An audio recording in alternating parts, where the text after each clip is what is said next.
धरती वीरों से खाली हो चुकी है। ते पनुकरी होतही न हसाई, देव दनुज धरि मनुज शरीरा। देवता आए, दनुज आए, मनुज आए, अनेक वीर पधारे, लेकिन धनुष का उठाना तो बहुत बड़ी बात थी, तिल भर भी हिला न सके। जनक जी वो एकदम आवेश में आ गए, गुस्सा में, ओठ कांपने लगी, आंख लाल हो गया और उन्होंने घोषणा कर दी कि अब मैं जान गया इस पृथ्वी पर कोई वीर नहीं है। तुलसीदास जी कहते हैं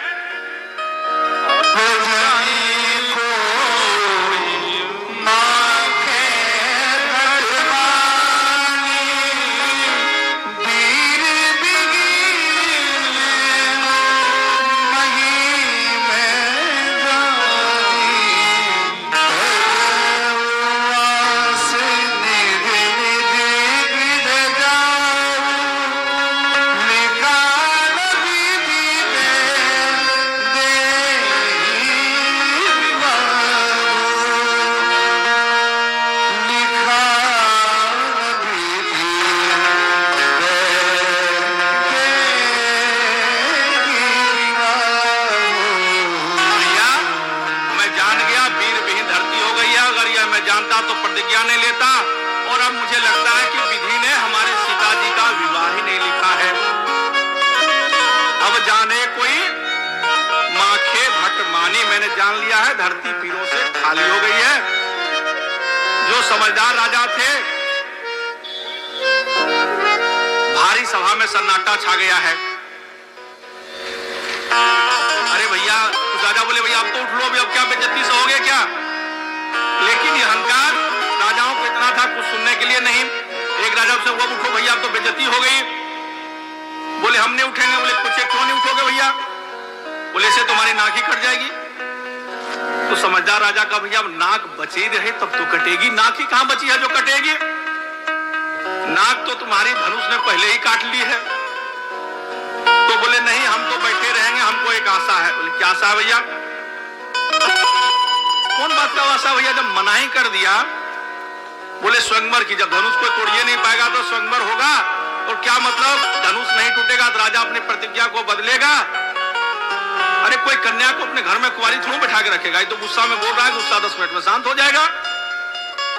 और यहाँ है विश्वामित्र जी सलाह देंगे कि बेटा बिटिया को घर में नहीं रखते, विवाह करते हैं तो स्वयंवर रचा लो, जिनको पसंद करें उनको बिटिया माला पहना देंगे, विवाह हो जाएगा। वहां भी देखो सबको आशा किससे है? विश्वामित्र जी गुरु से, लेकिन गुरु लेके नहीं गए कि भाई ऋषि मुनि समझाएंगे इनको, विश्वामित्र जी समझाएंगे, सतानंद जी समझाएंगे।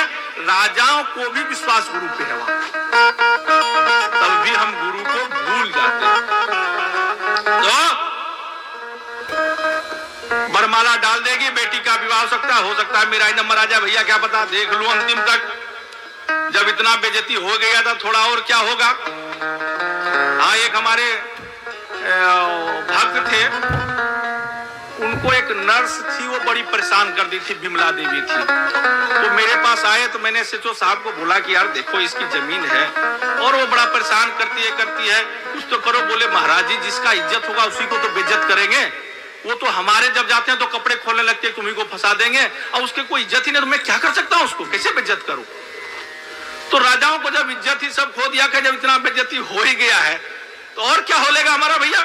तो राजा लोग तब भी जनक जी के इतनी फटकार के बाद कोई नहीं हिले। अब क्या है कि ज्ञानी कभी रोते नहीं, लेकिन कितनो बड़ा बाप ज्ञानी हो, कितनो बड़ा पद पे हो, कितनो प्रतिष्ठा हो, एक बार जवान बेटे मर जाए तो अपनी आंसू को संभाल सकता है, लेकिन बेटी के विदाई पर कोई ऐसा बाप नहीं है जो अपने आंसू को रोक सकता है। ऐसा ही नहीं, कोई बेटी की विदाई हो रही, जाम में किसी की गाड़ी फंस गई, उसे भी रोना आ जाता है। आप किसी अर्थी को देखते हो, आपको कोई रोना नहीं आएगा, लेकिन कहीं बेटी के विदाई में आप फंस जाओगे तो आपके भी पैकेट से रुमाल निकल जाती है। बेटी की विदाई इतना दर्द भरी होती है। इसीलिए आज ज्ञानी विदे होते हुए भी वह रो रहे हैं। जब नहीं गए सब तो क्या कहे, तजहू आस निज गृह गृह जाहू। अब भैया इतना समझाने के बाद बोले वीर हो गया, मैं जान गया, मेरी बेटी विवाह नहीं, तब भी नहीं जा सके। तब साफ साफ बोलना पड़ा। ज्ञानी को भी कभी कभी साफ साफ बोलना पड़ता है कि तजाहू आस नीचे गिरी है जाहू। अब अपने घर को जाइए, तजिए आस, आप लोग से होगा नहीं, मगर लगाओ चलो भैया। बोले नहीं, बोले ना तजाहू आस नीचे गिर जाऊं। मैंने गिरी मतलब अपना कुर्सी पर बैठो, जो कुर्सी दिया उसी पर बैठो। हो सकता है ये बोल रहे हो कि तजहू आस निज गिरी है जाहू। तब भी राजा लोग नहीं जा रहे हैं। दूसरे राजा ने कहा कि भैया अब तो चलो। बोले नहीं, तजहू आस निज गिरी है जाहू मतलब आप लोग वहां लिखवा दें तो घोषणा हो जाएगी, वहां दे दें, गौशाला की सेवा है तो कोई लिख ले कागज कलम पे, तो बाद में घोषणा हो जाएगी उसकी। तो इतना बोलना था कि भैया किसको बर्दाश्त नहीं हुआ, आप अंदाजा लगा सकते हैं वहां कौन बर्दाश्त इतना नहीं कर सकता है। माखे लखन कुटिल भई भोहे। लक्ष्मण जी का जैसे कहना था का वीर बीन हो गया। लक्ष्मण जी ओठ फड़फड़ाने लगे, रदपट फरकत नयन सिरोहे। माखे लखन कुटिल भई भोहे। एकदम आंखें तिरछी हो गई, माथा की रेखाएं तन गई। जनक जी ने क्या बोल दिया, लेकिन भगवान शांत बैठे हुए हैं। लक्ष्मण जी को बर्दाश्त नहीं हुआ, एकदम लक्ष्मण जी खड़े हो गए, बोले भगवान आज मुझे आप क्षमा कर दें, आपके सामने मुझे बोलना पड़ रहा है। रघुवंशी महू जहां कोई जहां रघुवंशी बैठे हो वहां कोई कैसे कह दे वीर बिहीन मही में जानी। जहां आप विराजमान है स्वयं भगवान, कहीं जनक जस अनुचित बानी। किसी और ने बोला होता तो मैं सिर से धड़ को अलग कर दिया होता, लेकिन कल यह जनक जी कह रहे थे ब्रह्मा जो निगम नेति कही गावा, बस वेश धरी सोई पावा। कल यही जनक कह रहा था कि ब्रह्म के रूप में आप, और ब्रह्म का दर्शन करने जो लाभ हो रहा है आज, और यही जनक कह रहा है कि वीर बहीन मही में जाना, और आप बैठे हुए हैं। मैं धड़ को धड़ से अलग कर देता, लेकिन कल इन्होंने आपकी बहुत बड़ाई करी थी, इसीलिए मैं छोड़ रहा हूं। कई बार कहते हैं ना यार बहुत अनुचित बोल रहे, लेकिन तेरा संबंध बहुत पुराना है इसलिए छोड़ रहा हूं। बर्दाश्त से बाहर है, लेकिन तेरे संबंध, तेरे पिताजी से मेरे इतने बढ़िया संबंध रहे, इसलिए तुझे छोड़ रहा हूं। अगर इस धनुष को तोड़ने में वीरता का लक्षण दिखाई देता है तो जैसे हाथी कमल के नाभ को तोड़ देता है। कमल तोड़ने में तो बल लगता है क्या, बच्चा भी तोड़ देगा।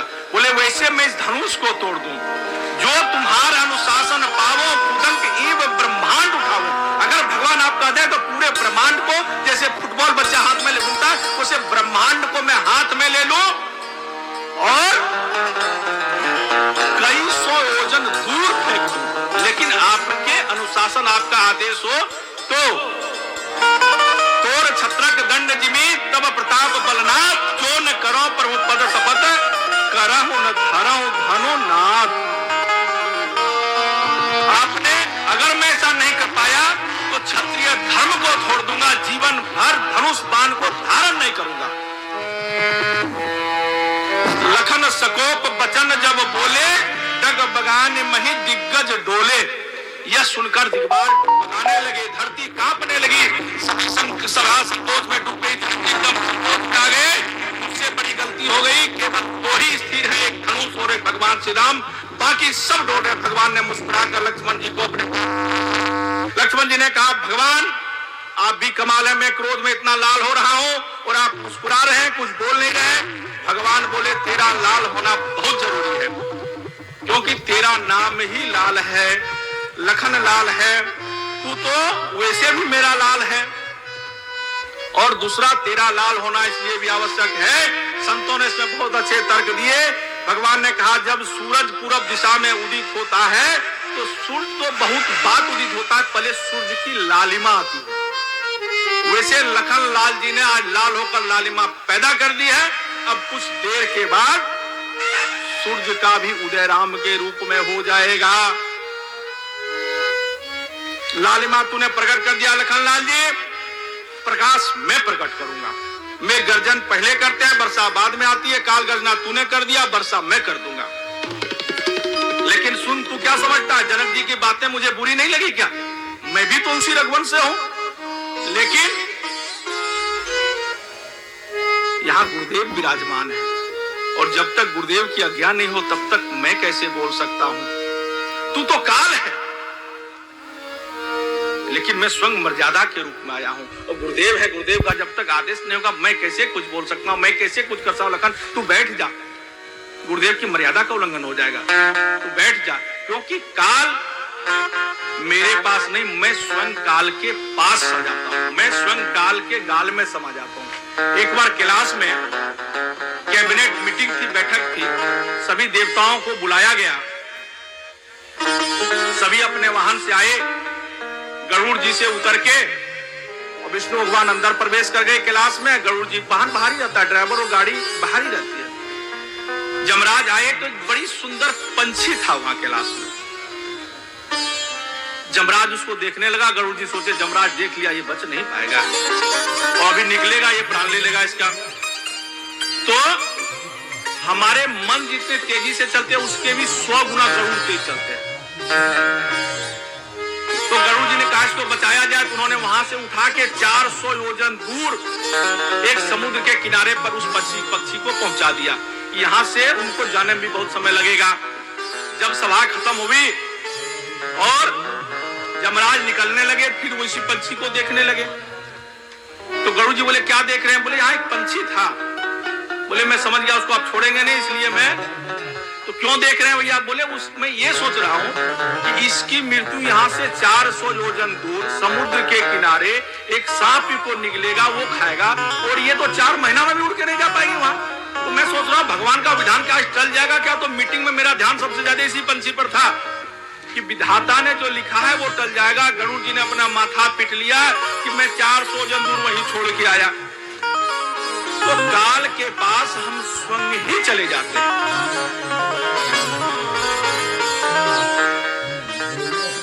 गुरुदेव आज्ञा नहीं देते तब तक मैं कुछ नहीं कर सकता। इधर जानकी जी मन ही मन प्रश्न हो रही है, यही हरसो। जनक जी तो संकोच करने लगे, मुझे भूल हो गई, लेकिन जानकी जी अंदर ही अंदर प्रसन्न हो रही है, क्योंकि जानकी जी जानती है ब्रह्मा तो अकर्ता है, अकर्ता ब्रह्मा में कर्ता का भाव जीव ही पैदा कर सकता है। विश्वामित्र जी बड़े शांत मुद्र में भगवान का जाप कर रहे हैं। इतनी घटना हो गई, लखनलाल जी ने इतना बोल दिया, जनक जी ने बोल दिया, लेकिन विश्वामित्र जी कुछ नहीं बोले, क्योंकि गुरु शुभ अवसर शुभ समय देख करके ही कुछ बोलता है।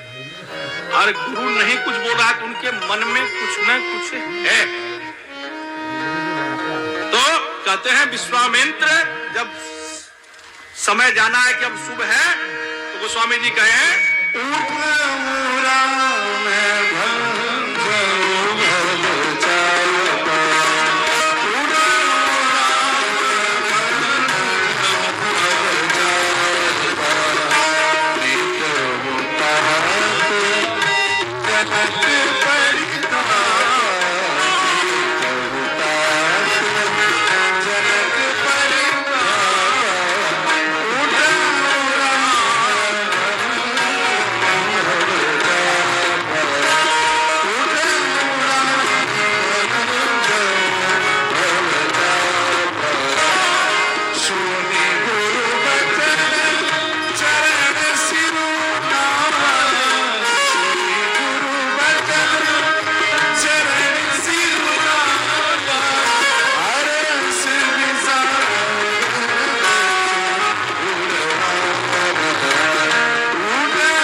क्योंकि विश्वामित्र जानते थे इस समय धनुष टूटने का समय, जो छुएगा उसी से धनुष टूटेगा।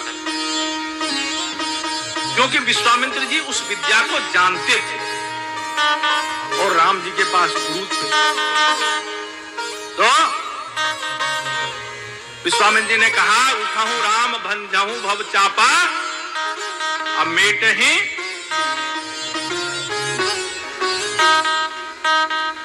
जनक के परिताप को मिटाइए, जनक के दुख को दूर करिए। भव चापा, राघव उठो और धनुष तोड़ दो। दो सेवक दौड़े, गुरुजी रुको रुको। बोले आप, क्या बात है? धनुष तोड़ने की घोषणा नहीं हुई है, धनुष चढ़ाने की सूचना हुई है और आप तोड़ने की आज्ञा दे रहे हो।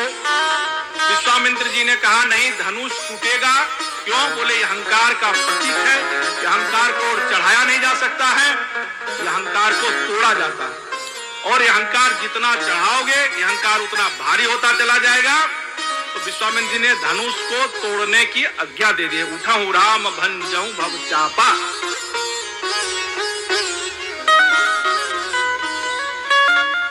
भगवान उठे हैं, सीधे धनुष तोड़ने के लिए नहीं गए। 3 बार गुरु जी का परिक्रमा किया है, गुरु के चरणों में साष्टांग प्रणाम किया है और गुरु के आदेश लेकर और जो जनक जी की तरफ से मुनिजन बैठे थे उन सभी को प्रणाम किया है, उनसे भी आज्ञा लिया है। सतानंद जी महाराज एक विशाल सिंहासन पर बैठे, सतानंद जी से आज्ञा लिया है और धीरे धीरे मंच से भगवान आज नीचे उतर रहे हैं। जितने भी नर और नारी वहां विराजमान थे, नेत्र भर गए, सबका हृदय आनंद से भरने लगा। मन ही मन मना रहे हैं गणेश जी महाराज, यह धनुष इतना हल्का हो जाए तो शिव धनु मृणाल की नाई, जिस प्रकार की मनोतियां हो सकती थी सब मना रही हैं। इधर सुनैना जी के मन में शंका आ गई। देखो, जहां ममता होती है मन में शंका आया करती है। यह बालक धनुष कैसे तोड़ेगा जो फूल को नहीं तोड़ पा रहा था, वो छू नहीं पाए, 10,000 राजा जिस धनुष को हिला नहीं पाए, क्या यह बालक कुछ तोड़ को देगा? एक सेविका को बुलाकर कहा, अरे सेविका, महाराज को जाकर समझा दो, महाराज की बुद्धि बिगड़ गई है। जो 10,000 राजा इसको नहीं हिला पाए, वह ये बालक धनुष कैसे तोड़ेगा? ये कोई बालकों का तमाशा है क्या? जाके महाराज को बोलो कि अपने प्रण को बदल लें और सीता को राम से विवाह करवा दें। तो दूसरे ने कहा, मैया तेजवंत लघु गणीय न रानी, तेजस्वी तेज को तो देखो, 10,000 राजाओं में तेज नहीं था। उनकी आयु मत देखो, अभी ताड़का को मारा है। रवि मंडल देखत लघु लागा, इतने छोटे सूर्य को देखकर कोई कह सकता है क्या कि ये पूरे पृथ्वी का अंधकार को दूर कर देगा? तरह तरह से लोग समझा रहे हैं। छोटा सा मंत्र देवताओं को, मनुष्यों को अपने मन में वशीभूत कर लेता है। वैसे हो सकता है देखने में तो छोटे हों, एक छोटा सा अंकुर बड़े बड़े हाथी को अपने काबू में रखता है। हाथी को चलाते पहले तो हाथी गांव गांव घूमता था, उसकी एक छोटी सी लाठी होती है, उसमें एक कांटी नुकीला होता है, उसी से पूरा हाथी बस में रहता है। तो उसी तरह से आप चिंता न करो। यहां जानकी जी के मन का वर्णन गोस्वामी जी ने किया है। मन ही मन मनाव या कुलानी, हो ही प्रसन्न महेश भवानी, कराऊं सफल आपनी सेवकाई, करी ही तू हरहु चाप गरु आई। जानकी जी दशा को जरा कहिए कि देखिए गोस्वामी जी क्या करें, अंदर से बहुत अकुलाहट है। गणेश जी को मनाते हैं।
लगा देना, क्योंकि कल ही मैंने पुष्प वाटिका में देखा है, कलियां तोड़ने में इनको पसीना आ रहा था, और भगवान के इसे कठोर धनुष कैसे तोड़ पाएंगे? भगवान आपकी धनुष है, आप स्वयं ही तोड़ देना। कई बार होता है फिल्म में आप देखते हैं, गाना गाने वाला कोई और होता है, हीरो हीरोइन खड़ी लिप्स चलाती हैं और लगता है यही गा रही हैं। वैसे करे हे भगवान, हे शिव, हे देवों के देव महादेव, आप तोड़ देना, लेकिन लोगों को लगे कि भगवान राम ने तोड़ दिया है।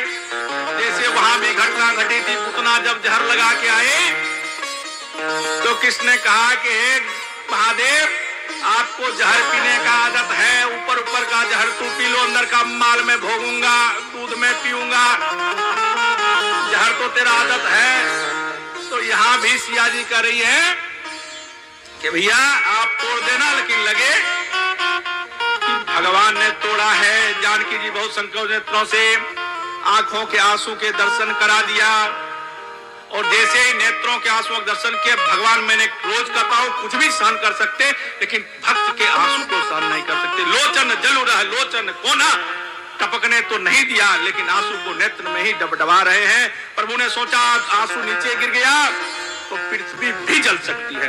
शायद जानकी जी ने भी संकेत कर दिया, भगवान धैर्य की परीक्षा सीमा के अंदर ही लेना चाहिए, धैर्य टूट न जाए, सीमा के बाहर परीक्षा नहीं लेना चाहिए। इसलिए कहते हैं जहां तक महाराज जी चैप्टर पढ़ाओ गुरुजी वहीं तक परीक्षा लो। ये तो आगे वाला पूछ रहे हो, 2 महीने बाद पढ़ाओगे सो। तो कहे कि जहां तक धैर्य है, भगवान ने आंख से ही संकेत कर दिया है कि धैर्य धारण करो जानकी जी, बस थोड़ी सी और। उसी समय लक्ष्मण जी मंच पर खड़े हो गए। विश्वामित्र जी ने पूछा, लखन लाल क्या करते हो? लखन जी बोले, गुरुजी बस आप चुपचाप बैठे रहो, वहीं से आशीर्वाद देते रहो, आप तो तमाशा देखते रहो। अब जिम्मेदारी मेरी है, मेरा अपना कर्तव्य है। क्या कर्तव्य है भैया? इस समय भगवान को धनुष तोड़ने का संकल्प ले लिया है, और धनुष टूटते ही भयानक गर्जना होगी। धरती की संभालने की जिम्मेदारी मेरे पर है, क्योंकि मैं शेष नाग हूं। धरती मेरे शीश पर है, कहीं धरती हिल गई, कहीं धरती में कंपन हो गया तो धरती की बेटी के विवाह में विघ्न हो सकता है। इसलिए हे दिक्पालो सावधान, हे दिक्पालो सावधान, धरती को जबड़ कर अपने जबड़ों में जगड़ कर रखना, धैर्य रखकर धरती को थामे रहो, और तनिक भी हिलने ना पाए। श्री राम जी धनुष तोड़ने जा रहे हैं, सब सावधान हो गए हैं। लक्ष्मण जी ने अपने अंगूठे से दबाव देकर धरती को जैसे ही दबा दिया है, भगवान ने तिरछी नजर से लक्ष्मण जी को और देखा है कि लक्ष्मण जी क्या स्थिति है। लक्ष्मण जी ने संकेत कर दिया कि स्थिति ठीक है, सब संभाल लिया हूं, लगाओ निशाना, जो होगा देखा जाएगा। देखो, जब काल अज्ञान नहीं देता तब तक, काल हरी झंडी नहीं देता तब तक भगवान कोई क्रिया नहीं करते, ना प्रतिक्रिया हुआ करती। भगवान काल के पीछे खड़े रहते। जैसे ही काल ने संकेत दिया, भगवान ने धनुष की 3 परिक्रमाएं की, माता पिता को प्रणाम किया, गुरुदेव को प्रणाम किया, शिव पार्वती जी को प्रणाम किया, गणपति जी को प्रणाम किया, अपने पिता दशरथ को प्रणाम किया, कौशल्या जी को प्रणाम किया, सुमित्रा जी को प्रणाम किया, कैकेयी जी को प्रणाम किया, राजा जनक को प्रणाम किया, सुनैना जी को प्रणाम किया, और जितने ही संत बैठे हुए थे, और धरती माता को प्रणाम किया है, और उसके बाद शिव जी को प्रणाम किया है कि आपका नाम का जाप करता हूं, यह धनुष भी आपका ही है। सारे जनकपुरी सांसें थामे देख रहे हैं, यह घटना घटित होने जा रही है, सबके हृदय की धड़कनें बढ़ गई है, श्वास थम गई है। सारे जनकवासी क्या घटित होने जा रहा है? जैसे भगवान ने धनुष की 3 परिक्रमा किया, धनुष को एक और पकड़ के खींचा है, पंडाल में इतनी जोर से चमक हुए, भगवान ने धनुष के 2 खंड कर पृथ्वी पर डाल दिए। यह देखकर सब लोग सुखी हो गए, जयकार होने लगे, पूरी वातावरण में पुष्पवृष्टि होने लगा, आकाश में नगाड़े बजने लगे, अप्सरा नाच गान करने लगी। धनुष ही टूटते ही भाव के नेत्रों में आंसू छलक गए। जिस घटना में किसी को कल्पना नहीं की थी, वो आपके सामने प्रकट हो गई। ताकि सत्या जानकी जी के साथ आ रही है, श्री जानकी जी के कोमल कमलों से बहुत दिव्य वरमाला है, और सत्य और भगवान को विधिवत आज मिलन हो रहा है। बड़ा मार्मिक स्वरूप और बड़ा मार्मिक दर्शन है यहाँ। कई संतों ने इसे बड़ा सुंदर भाव प्रस्तुत किया है। जानकी जी वरमाला को उठाए प्रभु के सामने खड़ी हो गई है, बड़ी विनम्रता से सर झुकाए खड़े हैं, लेकिन जानकी जी वरमाला धारण नहीं करा रही, खड़ी है। नहीं कराने। कई मधुर भाव, कोई कहते हैं कि बहुत देर हो गई, तो सखिया ने जानकी जी से कहा, जानकी जी वरमाला धारण कराइए ना। तो जानकी जी ने धीरे से इशारा कर दिया, रुको, तुम बीच में मत बोलो, अब मुझे कुछ बात करने दो। उधर भगवान ने संकेत किया कि जानकी जी वरमाला धारण कराओ न। कितनी देर हो गई, मुख से तो नहीं बोली, क्योंकि पास में बुजुर्ग गुरुजन खड़े थे, माता पिता खड़े थे। बहुत सी बातें जो शब्दों से नहीं हो सकती, वो आंखों से, संकेतों से प्रकट किया जा सकता है। और जानकी जी ने संकेत कर दिया कि आप तो जरा विचार करो भगवान, आपने धनुष तोड़ने में कितना तड़पाया, कितना समय लगाया, और विवाह की इतनी जल्दी, वरमाला की इतनी जल्दी क्यों? तो प्रभु ने कहा कि भैया मेरा काम है जोड़ने का, यह काम था तोड़ने का, काम था उल्टा तो लेट होगा ही। मेरा काम है जोड़ने का। जोड़ने का काम रहता तो मैं सबसे पहले उठ के जोड़ देता, लेकिन यह है तोड़ने का। और जो वस्तु प्रतीक्षा से मिले वह और मधुर और वह और कीमती लगता है। जो आसानी से मिल जाए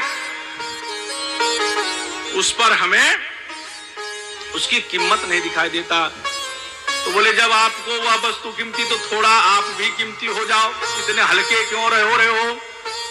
तो जब वरमाला लेके खड़ी हैं, अब सिया जी बड़ी छोटी, राम जी लंबे। सिया जी की उम्र ही कई शास्त्रों में 9 वर्ष का कहा है, कहीं शास्त्रों में 11 वर्ष का। 11 वर्ष से ज्यादा किसी ने नहीं कहा। उतनी छोटी थी और राम जी लंबे थे। राम जी झुक नहीं रहे हैं। लखन जी बोले भैया झुकना मत, हम रघुवंशी हैं, अगर एक बार ससुराल में झुके तो बार बार झुकना पड़ेगा। ऐसा नहीं लखन जी का विवाह हो गया था, लेकिन सलाह दे रहे हैं। अनारी, एक अनारी सलाह दे रहा है। और हमारे भी आपके भी जीवन में यही होता है, लड़का को सलाह देने वाला जो विवाह नहीं किया वही सलाह देता है। वहां भी लखनलाल जी कह रहे हैं कि भैया झुकना मत, एक बार झुकेगा ससुराल में तो बार बार झुकना पड़ेगा। जब बहुत देर हो गया तो सखिया प्रार्थना करती है कि सीता मेरी छोटी सी, हे प्रभु झुक जाओ, झुक जाओ।